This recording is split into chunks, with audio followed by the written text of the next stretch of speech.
Olá, meus caros amigos. Nós já sabemos então o que são os crimes materiais, formais e de mera conduta.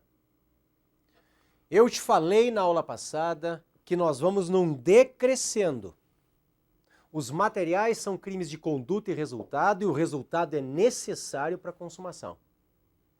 Os formais são crimes de conduta e resultado, mas o resultado não é necessário para a consumação. E os de mera conduta são aqueles em que só há previsão de conduta no tipo, não há previsão de resultado naturalístico. Ao fim da nossa última aula, onde nós vimos que o gabarito, que queria saber quais crimes se consumavam com o resultado, era crime material e crime omissivo impróprio. E eu te falei, o omissivo impróprio é material, portanto é um crime de resultado também. Mas eu te deixei tranquilo, não te preocupa, porque a gente já vai ver o que é isso, crime de ação ou comissivo e crime de omissão ou omissivo. E ali nós vamos analisar os próprios e os impróprios. Pois é o que faremos agora. Vamos começar, vem comigo, trabalhando os mais óbvios aqui, os crimes comissivos. Os comissivos são os crimes de ação. São aqueles praticados mediante um fazer, uma conduta positiva. Então, em regra, os crimes são crimes de ação. Homicídio, furto, roubo, estupro, em regra, são todos crimes de ação, crimes comissivos. É claro que a polêmica não está aqui, a dificuldade não está aqui. Vamos direto para os crimes omissivos ou de omissão. Eu escrevi assim: são aqueles praticados mediante uma conduta negativa, um não fazer. Meus amigos, esses crimes omissivos é onde nós ficaremos a aula inteira agora. Os crimes de omissão, os crimes de não fazer, os crimes de conduta negativa, eles se dividem em dois. De um lado, nós temos os omissivos puros ou próprios. E do outro, nós temos os impuros, impróprios ou comissivos por omissão. Então vamos trabalhar os dois, começando pelos crimes omissivos puros ou próprios. Olha só. Puros ou próprios. Eu escrevi assim: a omissão está contida na própria lei. Lembra disso, a própria lei já traz a omissão. E eu te trouxe um macete aqui. Eu vou te trazer vários macetes ao longo das nossas aulas. Lá atrás eu te trouxe a palavra luta. Te lembras? L de lugar, U de ubiquidade, T de tempo, A de atividade. Pois é, agora tu vais lembrar do deixar de. Quando o nosso legislador, ele trouxer um crimezinho que começa com deixar de, grava isto. É um crime omissivo puro ou próprio. Esta expressão deixar de, ela denota então a omissão pura ou própria. Deixar de.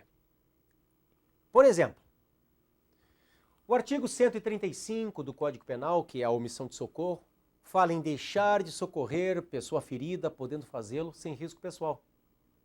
O artigo 244 traz o abandono material, deixar o pai de pagar alimentos ao filho menor de 18 anos. Deixar de. O artigo 269 do Código Penal traz um crime praticado por médico. Deixar o médico de notificar doença cuja notificação é compulsória. Deixar de. Esses crimes, meus amigos, os omissivos puros ou próprios, eles ainda se encaixam em outra classificação. Eles são, grava isso, unissubsistentes. Os crimes unissubsistentes são aqueles em que a consumação se dá com a prática de um único ato. Unissubsistente, um único ato. Não há fracionamento, um único ato. É só tu pensares, eu estou caminhando na via pública, me deparo com uma pessoa ferida, eu posso socorrê-la porque não há risco pessoal, só que eu cruzo os braços e não socorro. Consumou. O que eu quero te mostrar é que a consumação se dá com um único ato. Os omissivos puros ou próprios, portanto, é aqui que eu quero chegar, não admitem tentativa. Não cabe tentativa em crime omissivo puro ou próprio. Por quê? Então a técnica jurídico-penal é porque são unissubsistentes. Como são unissubsistentes, consumação num único ato, eles não admitem a tentativa. Joia? Próximo. Aqui nós vamos ficar um tempinho maior. Os crimes omissivos impuros, ou impróprios, ou comissivos por omissão. Eu escrevi assim: o tipo penal descreve uma ação a ser praticada por quem tem dever jurídico de agir. É o famoso garante, o garantidor.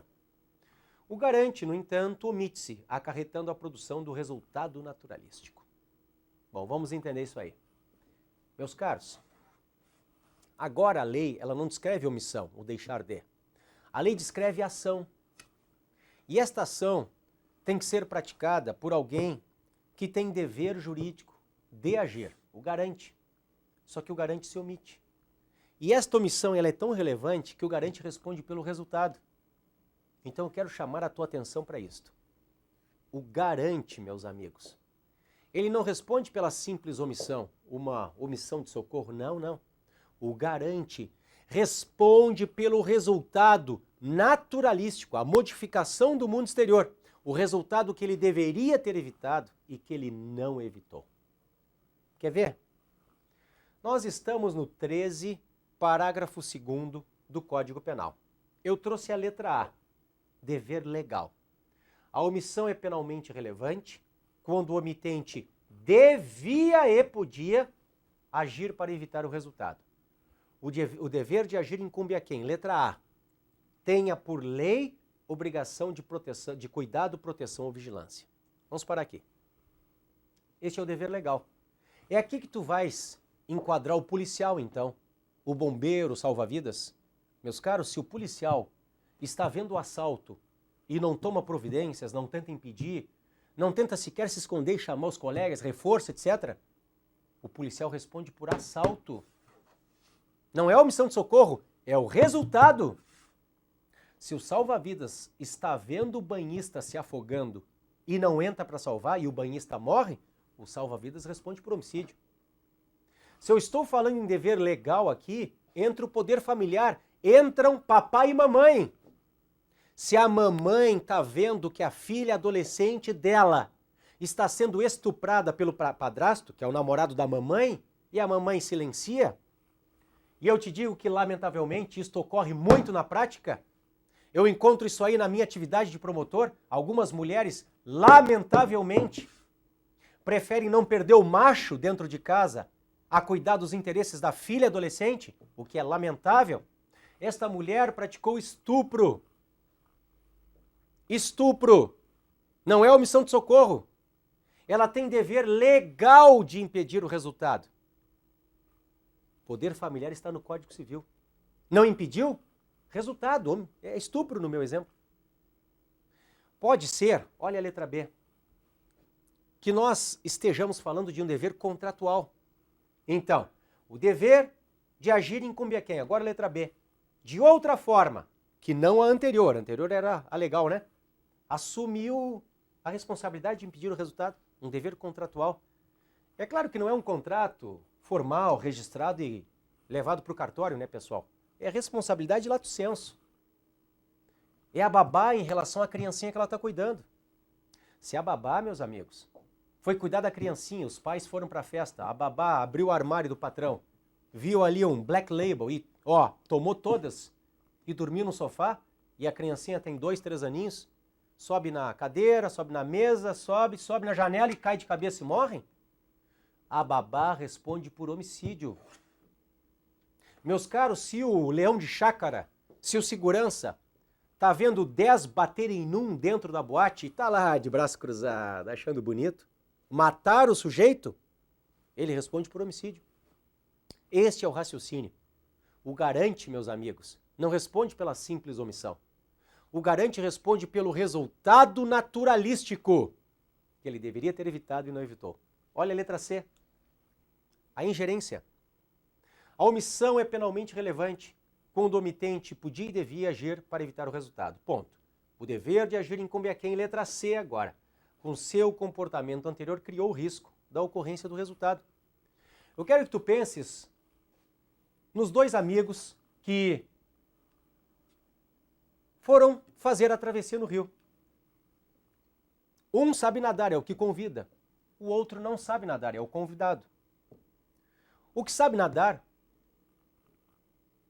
e o comportamento anterior é este, ele convidou, vê que o amigo está se afogando e não volta para salvar. Pois bem, ele responde por homicídio. O garante, meus amigos, responde pelo resultado. Letra C, né? Responde pelo resultado. Não pela mera omissão de socorro. Responde pelo resultado naturalístico, que deveria ter evitado e não evitou. Pode ser a título de dolo ou a título de culpa. Pode ser culpa aqui para o amigo, não tem problema. Mas responde pelo resultado. Joia! Olha essa questão da ordem aqui.